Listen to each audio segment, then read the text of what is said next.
आजकल चल रहा है ना ये मामला व्हाट्सएप पर, फेसबुक पर कि खुदा कोई चीज नहीं है, नथिंग, वह है ये नहीं, दुनिया खुद ब खुद बन गई। बल्कि साइंस वाले समझाते हैं कि एक धमाका हुआ और दुनिया बन गई, यही तो बताते हैं। मेरे भाइयों जरा सोचिए तो सही, खुदा जब दीन लेता है तो अक्लें छीन लेता है। बताइए ईमान रूह से धमाके से कोई चीज बनती है कि बनी हुई चीज?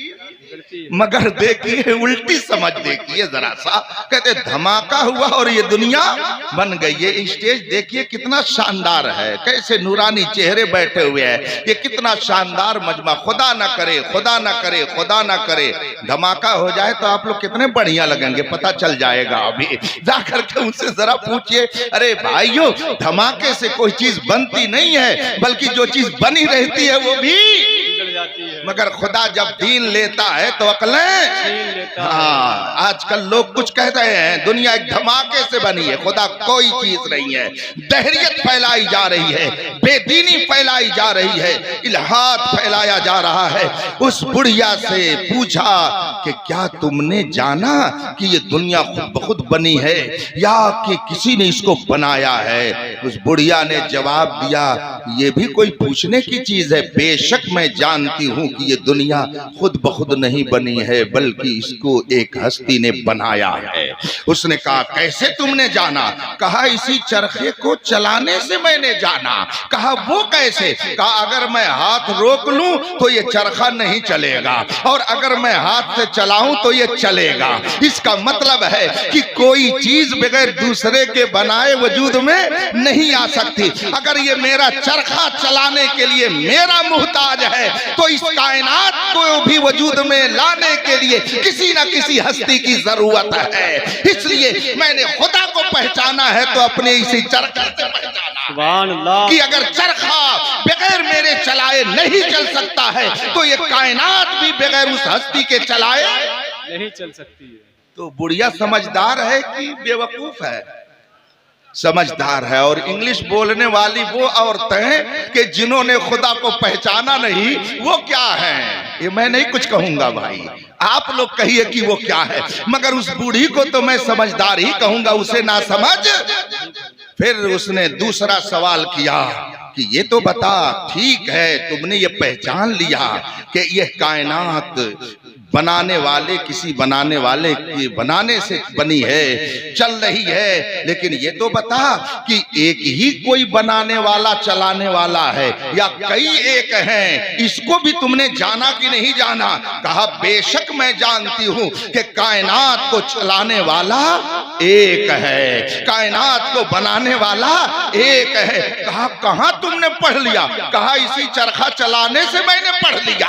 कहा वो कैसे? कहा देखो ये चरखा है, अगर मैं इसको यूं चलाऊं और एक आ करके इसको चलाने में मेरा हाथ बटाने लगे, और अगर उसने कहा कि तुम ऐसे चलाओगी तो मैं ऐसे चलाऊंगा, तो ये चरखा चलेगा नहीं बल्कि टूट जाएगा। इसका मतलब है कि अगर चरखा चलाने वाले दो हों तो ये चरखा चल नहीं सकता है बल्कि टूट जाएगा।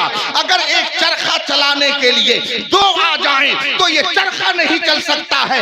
इतनी बड़ी कायनात दो तीन खुदा से नहीं चलेगी, चलाएगा तो सिर्फ एक चलाएगा, ये निजाम चलेगा तो सिर्फ एक से चलेगा।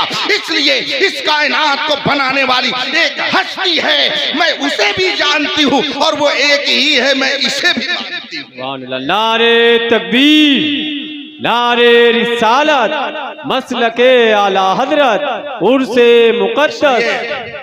जिसे खुदा की मार्फत हासिल हो जाए वो जाहिल और नादान नहीं है। कोई कुछ कहता रहे, मौलाना लोगों को देखकर कुछ लोग कहते ये ओल्ड मैन हैं, ये पुराने जहन के लोग हैं। वही चिराग जलाओ तो रोशनी होगी, वही चिराग जलाओ तो रोशनी होगी। आपने मुबल्लिग इस्लाम अल्लामा अब्दुल अली मेरठी रहमतुल्लाह अलैह का नाम सुना होगा। ये आला हजरत के शागिर्द और खलीफा हैं, इसी मेरठ के रहने वाले थे। और रिवायत में आया है कि तकरीबन 30 जबानों में वो तकरीर फरमाते थे। पूरी दुनिया का उन्होंने दौरा किया है। वो अपनी तकरीर में एक जगह फरमाते हैं, लोग कहते आगे बढ़ो तो तरक्की करोगे, आगे बढ़ो तो तरक्की करोगे। अल्लामा अब्दुल अली मेरठी फरमाते हैं, मैं कहता हूं पीछे चलो, पीछे चलो और पीछे चलो और पीछे चलो, और 1400 साल पीछे चले जाओ और मुस्तफ़ा के सहाबा की तारीख को पढ़ करके उनके नक्शे कदम पर तुम भी चलने लगो। जिस तरह से मुस्तफ़ा के सहाबा ने वफादारी दिखाई थी, तुम भी मुस्तफ़ा के वफादार बन जाओ, तो तुम भी कहोगे कि दश्त तो दश्त है, दरिया भी न छोड़े हमने, बहरे जुल्मात में दौड़ा दिए घोड़े हमने। तुम पीछे चलो, मुस्तफ़ा के सहाबा के नक्शे कदम पर चलो, तो तुम्हारे लिए भी कहा जाएगा कि मोहम्मद से वफा तूने तो हम तेरे हैं। ये जहां चीज है कि अल्लाह तेरे हैं। सुभान अल्लाह, सुभान अल्लाह। अपने बच्चों को अपने उलमा के नाम याद कराइए। हुजूर फकीह मिल्लत रहमतुल्लाह ताला अलैह का जुमला बहुत माना खेज है। कल भी मैंने असद साहब मौजूद थे, इनकी मौजूदगी में मैंने ये जुमला वहां खिताब में कहा कि अभी चंद रोज पहले मैंने वर्कशॉप पे पढ़ा, किसी ने एक जुमला लिखा था कि अगर आपके पीठ पीछे आपको खत्म करने के कोई प्लान बना रहा है, आपके पीठ पीछे आपको बर्बाद करने की कोई साजिश चलाई जा रही है, तो आपको घबराने की जरूरत नहीं है, बल्कि आपको समझ लेना चाहिए कि आपके अंदर कुछ खास बात पाई जा रही है। आपके अंदर कुछ खास बात है जिसकी वजह से आपके खिलाफ साजिश हो रही है। लेकिन ये भी याद रखिएगा कि कुछ बात है कि हस्ती मिटती नहीं हमारी, सदियों रहा है दुश्मन दौरे जमा हमारा। जैसे मैंने कहा था कि अगर आप सब लोग मिल करके इस लाइट को अपने मुंह से बुझाना चाहें तो नहीं बुझा सकते हैं। इसी तरीके से समझिए, इस्लाम नूरे इलाही है, पूरी दुनिया के दुश्मन मिल करके इसे खत्म करना चाहे वो खुद तो खत्म हो सकते हैं, लेकिन मुस्तफा की अजमत का परचम कयामत तक लहराता है। वाह वाह वाह, सुभान अल्लाह, सुभान। कयामत में मेरे नबी ही का परचम लहराएगा, कयामत में उन्हीं का परचम लहराएगा। तभी तो आला हजरत ने फरमाया, जमीनो तुम्हारे लिए, मकीनो मकान तुम्हारे लिए, बने दो जहां, हम आए यहाँ और उठे भी वहां तुम्हारे लिए। हम जब वहां उठेंगे तो नबी के लिए वो कैसे?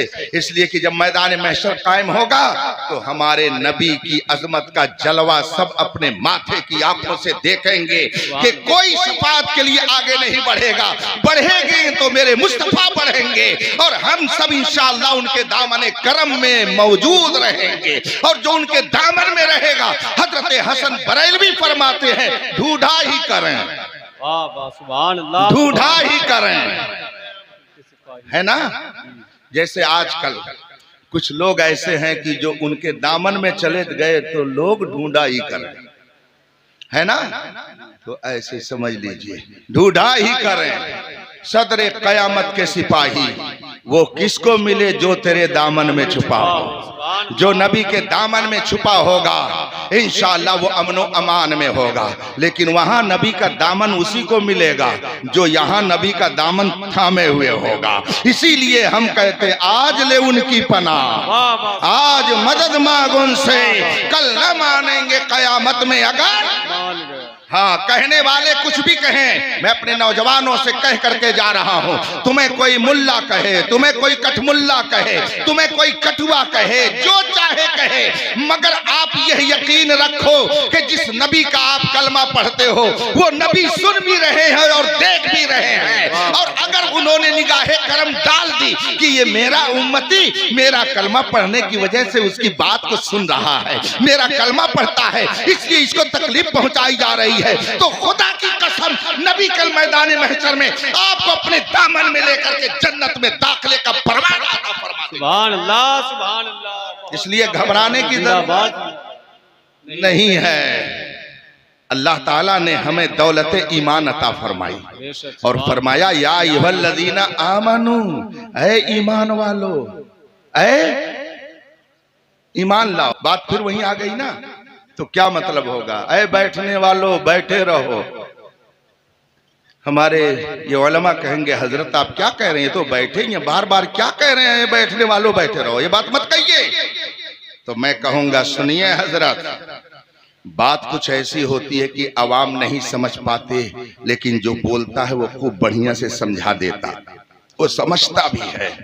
जैसे मैं यहाँ बैठा हूँ और मैं आपसे कहूँ कि मैं मौजूद हूँ, मैं मौजूद नहीं हूँ, मौजूद हूँ और मौजूद नहीं हूँ। बताइए मेरी दोनों बात सही है कि एक बात सही है?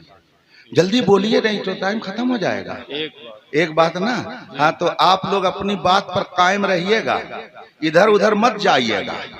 मेरी दोनों बातें नहीं सही है बल्कि एक बात सही है ना, है ना। देखिए 150 मुनाजरा करने वालों को भी मैं देख चुका हूँ, जी जी जी, वाह वाह। तो आप लोगों को तो बहुत जल्दी देख लूंगा। जी वाह वाह। आप कह रहे हैं ना मेरी एक बात सही है, मगर मैं अपनी दोनों बातों को सही साबित कर दूंगा, आप लोग जवाब नहीं दे पाओगे। आपने कह दिया एक बात सही है, मैं कह रहा हूं मेरी दोनों बात सही है। मैं मौजूद हूं, मौजूद नहीं हूँ। नहीं हूं। आप चक्कर में पड़ जाएंगे, हजरत ये कैसे कि आप मौजूद भी हैं मौजूद नहीं हैं। मैं कहूंगा अरे जनाब जरा मंतिक तो पढ़ ली होती, आला हजरत की किताबों को तो पढ़ लिया होता, मुफ्ती आजम के फतवे को तो पढ़ लिया होता, मेरे ताजु शरिया को तो पढ़ लिया होता, तो तुम्हारी समझ में बात आती कि ये दोनों जुमला कैसे सही है। और मेरे एक उस्ताद जो मंतिक व फलसफा के माहिर और इमाम माने जाते थे, जिनको इमामुल उलमा हुजूर मुफ्ती शब्बीर हसन रज़वी कहा जाता है, मैंने मंतिक की किताबें उनसे पढ़ी है, इसलिए इतनी आसानी से आप मेरी बात को गलत नहीं साबित कर सकते। मैं मौजूद हूं, मैं मौजूद नहीं हूं। आप कह रहे हैं एक बात सही है, मैं कहता हूं दोनों बातें सही हैं। और अगर इकबाल साहब मुझसे मुनाजरा करने के लिए तैयार हो तो फौरन आ जाए, मैं उनसे मुनाजरा भी कर लूंगा। लेकिन मैं जानता हूं कि वो करने के लिए तैयार नहीं होंगे,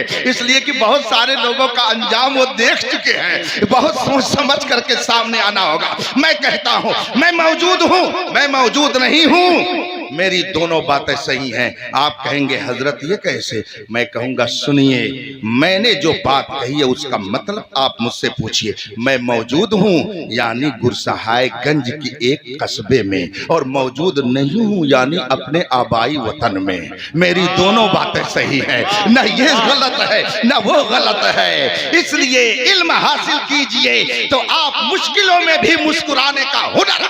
वाह वाह, सुभान अल्लाह। नारे तकबीर, नारे रिसालत, मसलके आला हजरत। बात समझ में आ रही कि नहीं आ रही है? इसलिए आलिम की बात को फौरन मत कहिए, अरे अभी तो ऐसा कह रहे थे और फिर ऐसा कहने लगे, इसलिए कि वो अगर बोल रहा है तो कहीं ना कहीं से कोई पॉइंट अपने पास जरूर रखता है। आपने कह दिया कि एक बात सही है, मगर मैंने साबित कर दिया मेरी दोनों बातें सही है। अच्छा, आप मौजूद हैं कि नहीं मौजूद हैं? जी मौजूद हैं। अल्लाह भी मौजूद है कि नहीं मौजूद है? मौजूद है। मौजूद है। तो अल्लाह भी मौजूद और आप भी मौजूद, तो शिर्क हुआ कि नहीं हुआ? ये बराबरी हुई कि नहीं हुई? बोलिए। और बहुत सोच समझ के जवाब दीजिएगा, मुनाजिर के सामने बैठे हैं, इसलिए फंसने वाला काम मत कीजिएगा, सोच समझ के और बोलिएगा तो कोई हरज नहीं है। अगर गलत भी बोल देंगे तो हम लोग पार लगा देंगे, घबराइएगा नहीं। नींद तो नहीं आ रही है? मेरी तबीयत खराब है फिर भी मैं आपके दरमियान मुस्कुरा रहा हूँ, और सिर्फ तबीयत ही नहीं खराब है, दिल बहुत रंजीदा है। मैं अभी आ रहा था, रास्ते में एक खबर मैंने सुन ली कि आज या कल जालिम इसराइलियों ने फिलिस्तीन की एक मस्जिद पर हमला करके न जाने कितने लोगों को शहीद कर दिया। मेरी आंखों से फौरन आंसू आ गए और जबान बेसाख्ता इन्ना लिल्लाहि व इन्ना इलैहि राजिऊन पढ़ने लगी, और इन जालिमों के लिए बद्दुआएं जबान से निकलने लगी। बहुत मुतासिर हुआ उसको सुन करके मैं। अल्लाह फिलिस्तीनी मुसलमानों की बल्कि दुनिया भर के मुसलमानों की हिफाजत फरमाए। आमीन। और पूरी दुनिया में अमन व अमान कायम फरमाए। तबीयत मेरी कुछ गड़बड़ थी, लेकिन उसके बावजूद मैं आपके दरमियान हूँ। मौलाना कारी तस्कीन साहब ने सुबह कहा, आज से 4 साल पहले भी हजरत ने तारीख दी थी मगर नहीं आ सके, मेरी बड़ी बेइज्जती हुई थी। आज भी अगर नहीं आएंगे तो बहुत बेइज्जती होगी मेरी, और गांव वाले मुझको रहने नहीं देंगे, इसलिए किसी भी हाल में हजरत को लेकर के आइए। बहरहाल मैं आपके दरमियान हूँ। मैंने आपसे कहा था कि आपने अपना कीमती वक्त दिया है और अपनी नीयत को कुर्बान करके आप यहाँ बैठे हैं, लेकिन अब मैं कह रहा हूं कि मैं भी कुछ दे करके बैठा हूं। हमें दावा नहीं तन्हा निभाई दोस्ती तुमने, मोहब्बत को संभाला है कभी तुमने कभी हमने। अगर आप थोड़ा वक्त दे रहे तो मैं भी एक लंबा वक्त दे करके आया हूं। आप भी मौजूद है और खुदा भी, तो बराबरी हुई कि नहीं हुई? हो गई ना? अच्छा, आप भी सुन रहे हैं कि नहीं सुन रहे हैं? और खुदा भी, तो बराबरी हुई कि नहीं हुई? आप भी देख रहे हैं और खुदा भी देख रहा है। बताइए बराबरी हुई कि नहीं हुई? तो आप भी समीओ बसीर, खुदा भी समीओ बसीर। आप भी मौजूद और बताइए ये शिर्क हुआ कि नहीं हुआ? हुआ ना? तो आपसे अगर कोई पूछे कि आप मौजूद हैं कि नहीं, तो कह दीजिएगा नहीं हम मौजूद नहीं हैं, इसलिए कि अगर हम कह देंगे कि मौजूद है तो शिर्क हो जाएगा, खुदा से बराबरी हो जाएगी। सामने वाला कहेगा ये पागल है, आगरा करीब है, रांची दूर है, इसको आगरा लेकर के जाओ, ये कह रहा हूं मैं मौजूद नहीं हूं। समझ के समझ को समझो। वहाबी कहता है तुम कहते हो ख्वाजा देते हैं, तुम कहते हो गौस देते हैं, देता खुदा है और कोई नहीं देता। मैं मुझसे पूछना चाहता हूं, तू इसको शिर्क समझता है? खुदा देता है, हमने कह दिया गौस भी देते हैं, ख्वाजा गरीब नवाज भी देते हैं, महबूबे इलाही भी देते हैं। तू कहता है ये शिर्क हो गया, खुदा से बराबरी हो गई। तो मैं तुमसे पूछता हूं, तू भी मौजूद है और खुदा भी मौजूद है, बता बराबरी हुई कि नहीं? बात समझ रहे हैं ना? तो जब ऐसे किसी आदमी से आप पूछिएगा जो कहता मजारों पे जाना शिर्क है, ये बिदात है, ये नाजायज है, तुमने या रसूल अल्लाह कह दिया, ये तो शिर्क हो गया, खुदा से बराबरी हो गई, अगर इस तरह की बात कहे तो आप उससे कहिए भाई साहब जरा बताइएगा आप भी मौजूद हैं? वो कहेगा कि हाँ मौजूद हैं। तो कहिएगा कि खुदा मौजूद है कि नहीं, तो क्या वो इनकार करेगा? तो कहे हाँ खुदा भी मौजूद। तो आप उससे कहिए कि आप भी मौजूद, खुदा भी मौजूद, तो बराबरी हुई कि नहीं हुई? ये शिर्क हुआ कि नहीं हुआ? तो जानते हैं वो क्या कहेगा? भाई यहाँ फर्क है, यहाँ थोड़ा सा फर्क है। खुदा मौजूद है, खुद ब खुद मौजूद है, उसको किसी ने मौजूद नहीं किया है, और हम मौजूद हैं तो खुदा ने हमें मौजूद किया तो मौजूद है। इसलिए नारे रिसालत मसलके आला हजरत उर्से मुक़द्दस हजरत अल्लामा मौलाना सैयद कफील हाशमी साहब क़िबला, नारे तकबीर, नारे रिसालत उर्से मुक़द्दस मुनाज़रे अहले सुन्नत, नारे तकबीर, नारे रिसालत।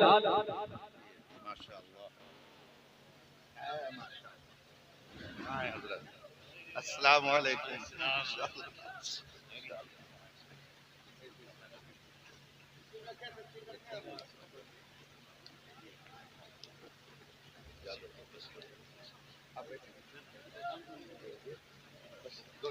बैठ जाइए, जल्दी बैठ जाइए, मैं अपनी बात करूं।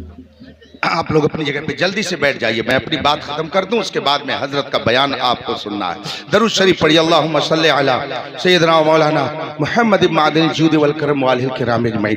अगर आपने मेरी इस बात को नोट कर लिया और दिलो दिमाग में आपने बैठा लिया तो कोई भी सुन्नी वहाबी नहीं बनेगा, लाख वहाबी अपनी दलील पेश करता रहे, मगर इस बात को अगर जहन में मौजूद रखेंगे तो अब अगर वो कहे तुम जाते हो ख्वाजा से मांगने के लिए, मांगते हो गौसे आजम से, मांगते हो रसूल पाक से, खुदा देता है, ये लोग नहीं देते, खुदा से मांगो, उसके अलावा कोई नहीं देता।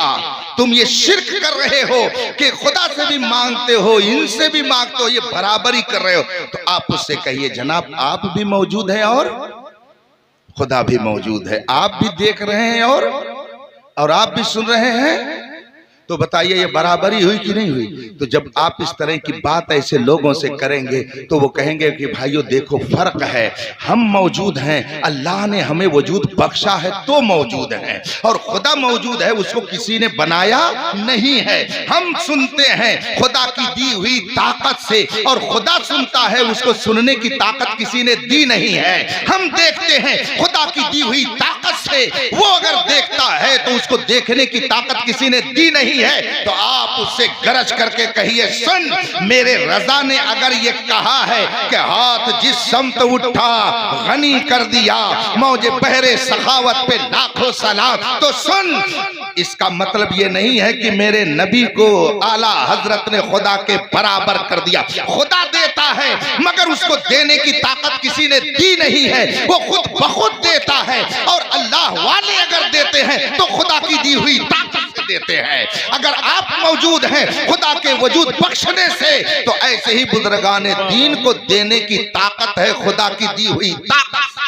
लिहाजा अगर ये शिर्क नहीं है तो वो भी शिर्क और कुफ्र। बात समझ में आ रही है? मैंने आयत करीमा पढ़ी थी, ऐ ईमान वालो ईमान लाओ। उसका मतलब दो लफ्जों में सुन लीजिए, बात मेरी खत्म। आपका मैंने 1 घंटे से ज्यादा टाइम ले लिया। अब हजरत की प्यारी प्यारी गुफ्तगू आप सुनेंगे। ये कहां से तशरीफ लाए हैं? कहां से तशरीफ लाए? जल्दी बोलिए।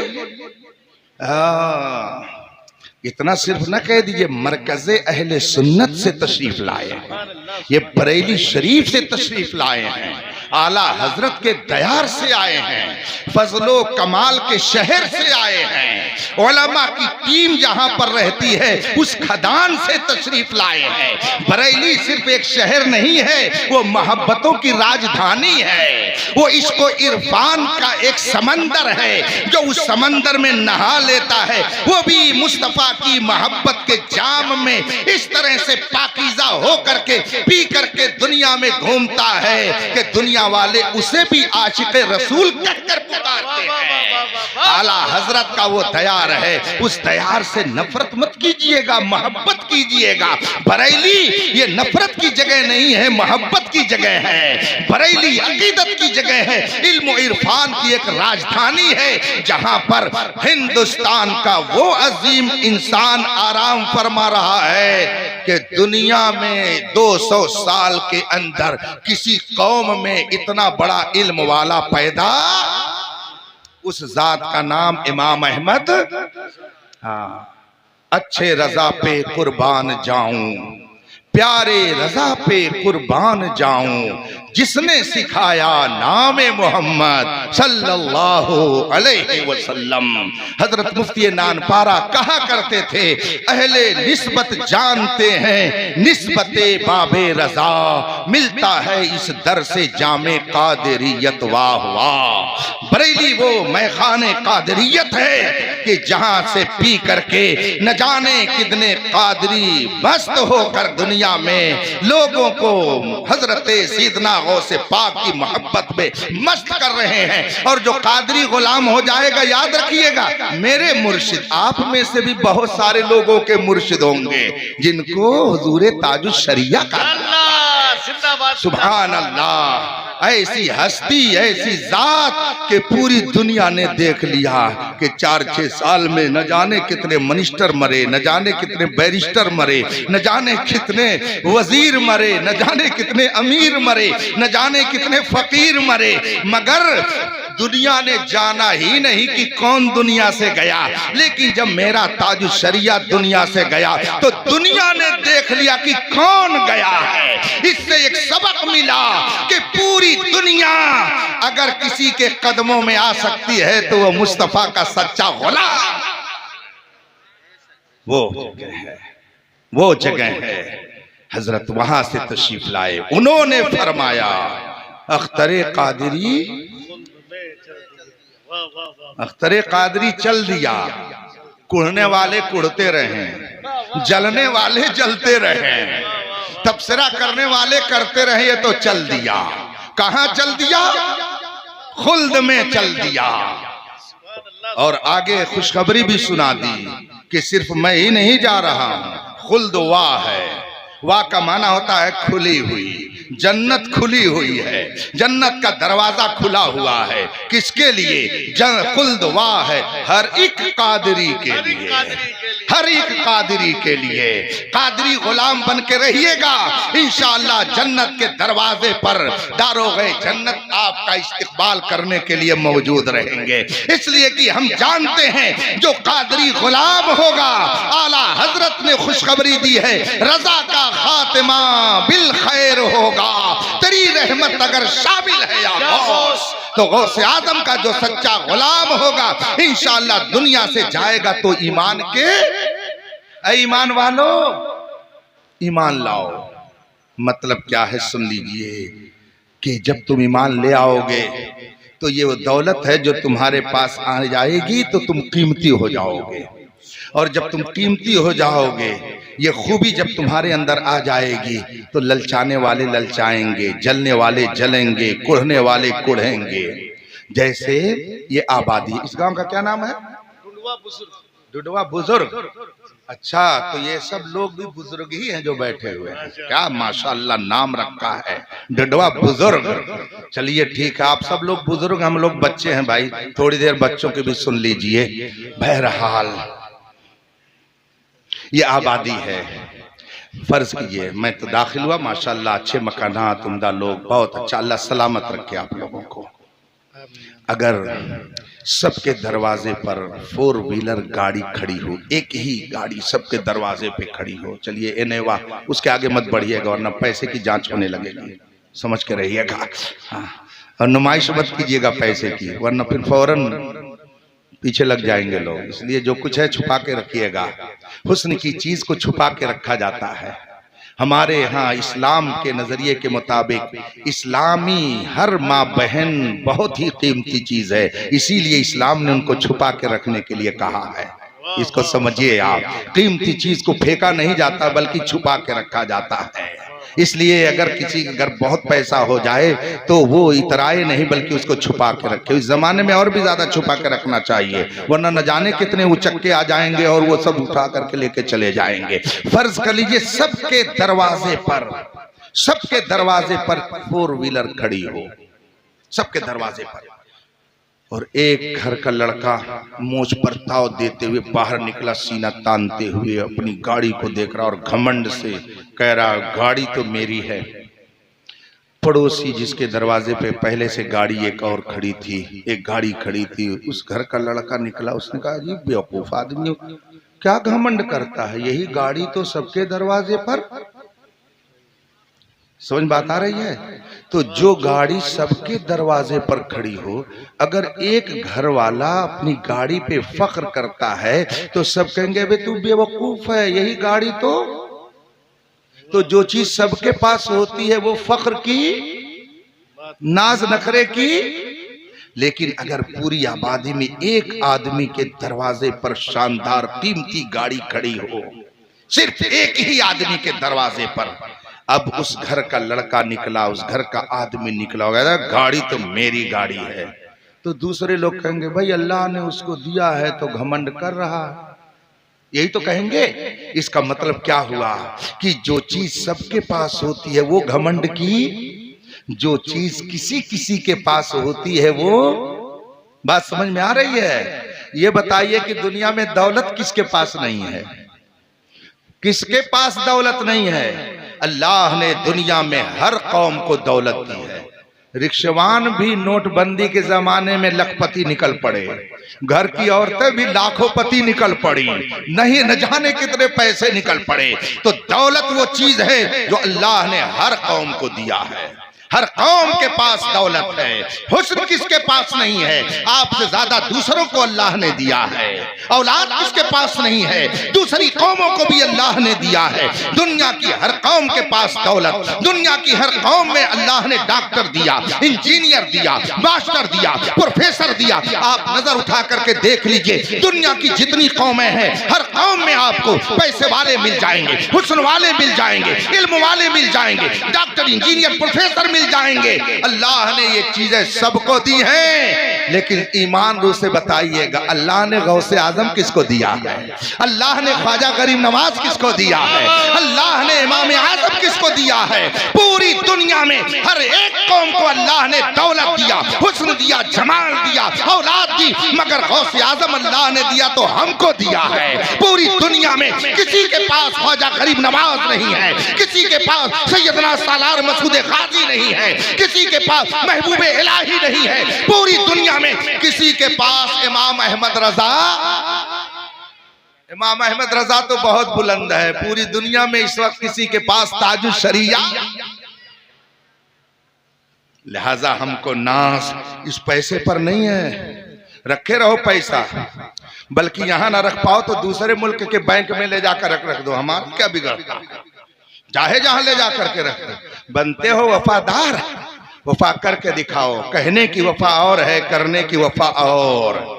हम सऊदिया जाते हैं, हमारे लोग मिस्र जाते हैं, दुबई जाते हैं, वहां का पैसा इंडिया के बैंक में ला करके जमा करते हैं तो इंडिया की करेंसी में इजाफा होता है। और ये कैसे वफादार कुछ लोग बनते हैं, यहाँ का पैसा उठा करके दूसरे मुल्क में डाल दिया। ये है वफादारी। सुभान अल्लाह, क्या वफादारी है। हम अरब से पैसा ला करके इंडिया के बैंक में जमा करके इंडिया की करेंसी बनाए तो हम बेवफा ठहरे, और ये इंडिया का माल ले जा करके दूसरे मुल्क के बैंक में डाल दे तो ये वफादार है। तमीज़े नबाशत का मंदे हवा, उलटने को रोटी उलट दी तवा, मारा बिल्कुल निसाब इधर से उधर कर दिया।